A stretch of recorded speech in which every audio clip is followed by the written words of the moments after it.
Just recently, I was speaking in London, and I gave an analogy of practice. And this was a little Chinese story that I came across when I was in China. And there was an archer, he came to town, and he was exhibiting his talents. And he was showing off, and it was wonderful. He was incredible marksman, right? One arrow after another, right on the dot. And there was a guy standing in the back of the crowd. Instead of cheering him, kept saying, it's just a matter of practice.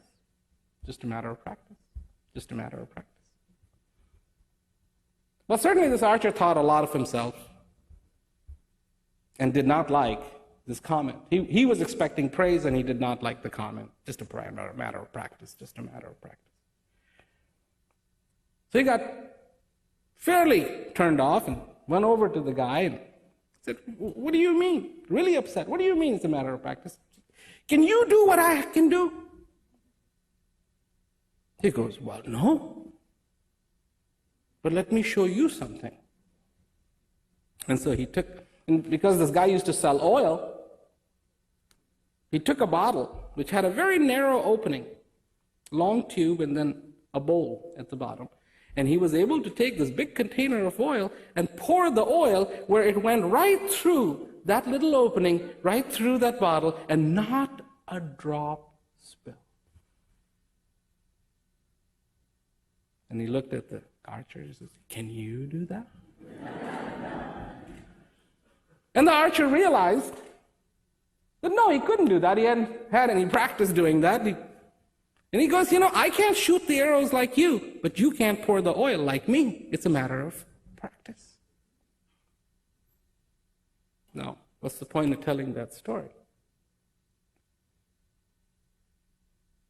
The next question is, what do you practice? Because invariably, whatever you practice, you're going to get good at it. And this isn't a question of good or bad. If you practice cheat and deceit, you're going to get good at cheat and deceit. If you practice complaining, you're going to get very good at complaining.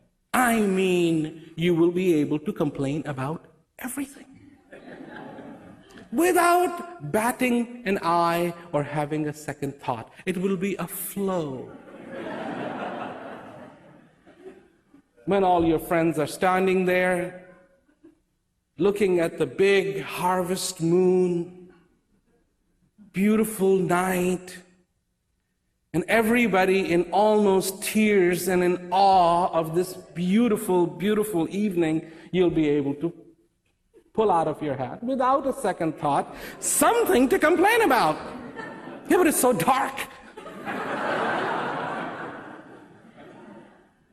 So what do you practice in your life? Because if you practice peace in your life, you're going to get good at it.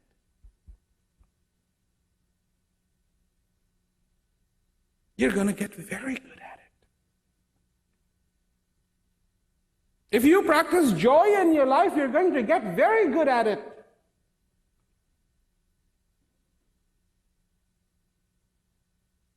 If you practice happiness in your life,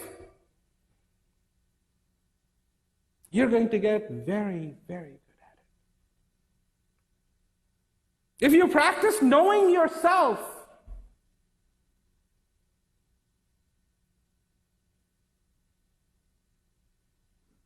then you're going to get very, very good at it.